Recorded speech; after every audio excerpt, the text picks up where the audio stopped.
Mas aqui no nosso JR News a gente antes vai mostrar uma pauta que foi produzida pela nossa equipe, muito importante, que é um tema de extremamente importância durante esse mês de Setembro Amarelo, que é justamente um mês de valorização da vida. E quem traz a reportagem, que conversou com algumas fontes e especialistas e pessoas que a gente recebeu aqui no nosso programa, é a repórter Jéssica Arruda. Setembro Amarelo, mês de valorização da vida e promoção da saúde mental. A campanha acontece durante todo o mês de setembro e visa reduzir os estigmas em torno da saúde mental, oferecer informações e recursos sobre como identificar sinais de alerta, além de oferecer apoio emocional às pessoas que passam por situações de risco. Lembrar desse mês, esses dias que as pessoas podem estar com transtornos, com algumas dificuldades que elas levem a pensar que a sua vida não possa mais valer a pena, que não tem mais uma perspectiva mais à frente e tal. Então, assim, é um mês de conscientização para todo mundo que deve se mobilizar, ver pessoas que estão ao seu lado, se elas estão bem, se eles estão, assim, mais agradáveis com a sua vida, ou com alguma perspectiva que você possa ajudar elas nisso, de uma forma mais pacífica, de uma forma bem calma, até porque essas pessoas estão passando por um momento bem confuso. Então, agir da melhor maneira possível e tentar dar a atenção necessária que elas possam ocorrer nesse meio é uma coisa bem importante. Então, esse mês é um mês de você relembrar isso, a importância que as pessoas têm nessa sociedade e como elas possam ser ajudadas de uma maneira bem mais ampla e bem acolhedora para que isso possa ser melhorado e diminuir vários índices que a gente tem de suicídio no nosso país. O Brasil, a partir de um determinado momento, vem reservando um mês inteiro e o Setembro Amarelo tem um valor absolutamente particular pelo fato de que há um número gigantesco de pessoas, principalmente na faixa etária de adolescentes, né? E a gente sabe que quase todo quadro que leva a uma tentativa de suicídio, ele está relacionado a um transtorno mental de base. Praticamente 99% das pessoas que tentam suicídio fizeram isso por conta de um transtorno mental não estabilizado. Então, a importância dessa data é a gente conscientizar as pessoas que estão enfrentando essa problemática a procurarem um tratamento especializado para justamente, ao estabilizar essa condição de saúde mental, diminuir a probabilidade desse desfecho letal. Então, todos nós humanos somos movidos a sonhos, a esperança, a um horizonte de possibilidades diante do qual nos encontramos eventualmente. E as pessoas que chegam a esse nível de formular ideações suicidas são aquelas de quem se tira esse horizonte, ou de quem se diminui muito essa possibilidade de perceber as chances que tem na vida, o que pode esperar, o que é digno dela esperar. Então, normalmente, o conselho que se dará a alguém, assim, a conversa que se dará a alguém, é recebê-la e ouvi-la com toda a abertura, sem nenhum julgamento, com todo o acolhimento possível. Mas as dicas, aquilo que faz parte muito mais de uma atenção voltada o tempo inteiro, e aí para a comunidade humana, justamente para olhar para esses lugares mais complicados, é muito mais para a comunidade do que a própria pessoa que está vivendo ali naquele momento, né? Até porque cada das pessoas que se encontram naquele momento de desespero, até de tentativas de suicídio, já está no nível tão último que o que basta para ela, o que seria necessário para ela, é esse colo, esse acolhimento mais próximo possível. E queria saber mais a fundo assim, a diferença da abordagem, como é que é a abordagem para o atendimento no CAPS? Assim, eu falei da abordagem no hospital psiquiatra, Isso. né? Eu perdi logo a minha autonomia. Foram mais de 5 internações. Uma, cada qual, pior do que a outra. E sempre que eu tinha alta, achava que estava bem, com 2, 3 dias as crises voltavam, né?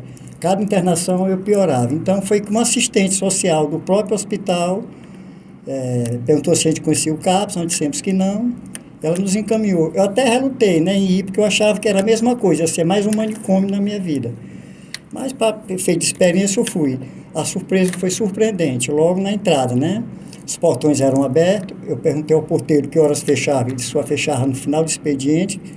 Aí eu perguntei, o trânsito é livre? Se aqui fica quem quer. Fui atendido logo na triagem por uma psicóloga. Eu vi que ali eu tinha um pouco de autonomia, né?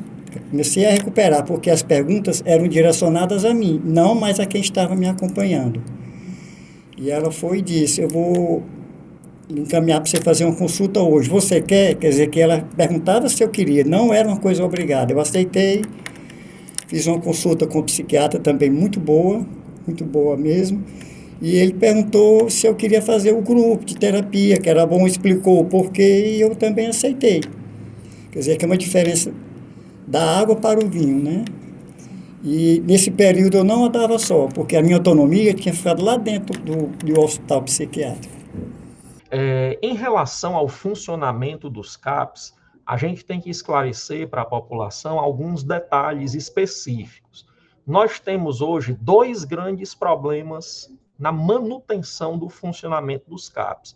O primeiro deles é a superlotação. Por quê? Como eu falei inicialmente para você, o CAPS ele deveria ser um equipamento utilizado para o acompanhamento de pessoas com transtornos mentais graves, né? Hoje, o que nós temos nos CAPs, nós temos uma grande porcentagem de pessoas, de pacientes, com transtornos mentais relativamente leves, que ainda estão no âmbito do CAPS. Essas pessoas progressivamente devem ser encaminhadas para a atenção primária, né? O que acontece? Quando nós pegamos, por exemplo, pessoas com quadros de depressão, ansiedade, pânico, esses transtornos mentais mais comuns que atingem até 20% da população, se esses pacientes são absorvidos dentro do ambiente do CAPS, o serviço acaba ficando sobrecarregado para o paciente que é o destino final do CAPS, que é justamente aquele paciente egresso de internação psiquiátrica. Qual é a medida que a prefeitura tem lançado sobre essa questão? É principalmente a promoção das estratégias de matriciamento, que é a abordagem da saúde mental na atenção primária. Ou seja, os profissionais da atenção primária, aqueles profissionais que trabalham nos postos de saúde, eles selecionam casos com demanda em saúde mental do seu território para estarem discutindo esses casos, o melhor acompanhamento, a melhor conduta a ser adotada, juntamente com os profissionais da saúde mental, visando que esse paciente com depressão, com ansiedade, com pânico, que ele seja acompanhado no próprio posto de saúde e não no CAPS. Desde antes da Constituição de 88, o modelo de saúde mental adotado no Brasil era um modelo manicomial, onde as pessoas que tinham algum transtorno mental mais grave, elas eram segregadas da sociedade e o plano de tratamento dela não incluía uma reabilitação na vida comunitária.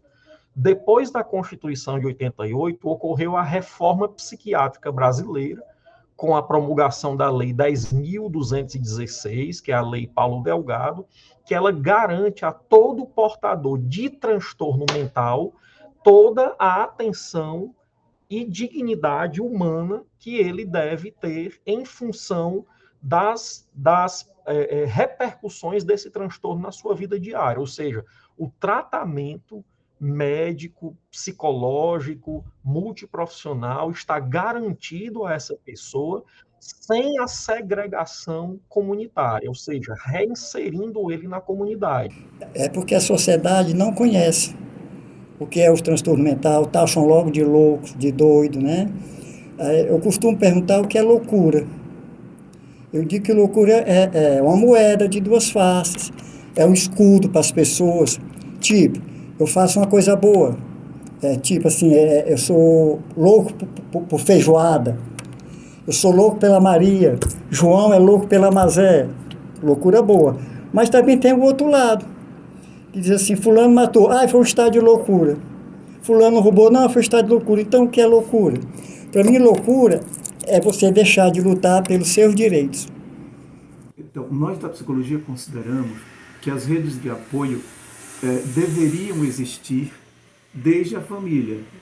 a comunidade, os vizinhos, a simbologia desse termo se emprega justamente com esse sentido. No momento da minha queda, quem me segura, quem me acolhe. Então é isso que significa rede de apoio. E, portanto, ela deveria começar desde o contexto familiar, o contexto escolar, o contexto religioso. São vários os contextos em que as pessoas têm mais ou menos facilidade de tecer essa rede de apoio. Então, além de ajuda profissional, especializada, esse paciente necessitará do suporte familiar, principalmente a família compreendendo que aquela demanda não é relacionada, como comumente se fala, com falta de fé, falta de personalidade, falta de desejo de vencer. Não é isso. Na realidade, quando você chega para uma pessoa em depressão e diz, reaja, se levante, na realidade, isso faz até agravar o quadro, porque a pessoa passa a se sentir incapaz e culpada do seu próprio adoecimento. O que nós devemos, na realidade, é oferecer apoio, dizer, estou aqui do seu lado, o que você estiver precisando de mim, eu estou aqui para te ajudar. Se você estiver achando que está precisando de uma ajuda profissional, eu vou te acompanhar até o profissional para que a gente busque um tratamento para esse seu problema, para essa condição. A imensa maioria das pessoas que cometem suicídio, elas dão sinais claros antes do acontecimento do ato. Aqueles mitos populares de que uma pessoa que quer se matar de verdade não avisa nada, isso não é verdade. Isso não é verdade. Geralmente frases do tipo, estou cansado, não aguento mais, eu acho que o melhor seria que Deus me levasse. Frases desse tipo já indicam um sofrimento psíquico que está sendo levado por aquela pessoa e que já estão produzindo, aí sim é onde entram os principais riscos, o sentimento de desesperança. O que é o sentimento de desesperança? É quando a pessoa tem aquela sensação de que, mesmo o futuro vindo, nada vai mudar, que a sua vida não irá melhorar, que ele terá que enfrentar e carregar aquele sofrimento para sempre. Então, a morte seria tipo um alívio desse sofrimento. A depressão, como eu já falei, né, a imensa maioria das pessoas que cometem suicídio fizeram o ato de tentativa do suicídio por humor deprimido, e o desespero, né, a desesperança, a depressão e o desespero. Aquelas pessoas que passam por situações catastróficas, grandes traumas familiares, graves problemas financeiros, como falência, né? E existem alguns outros fatores de risco.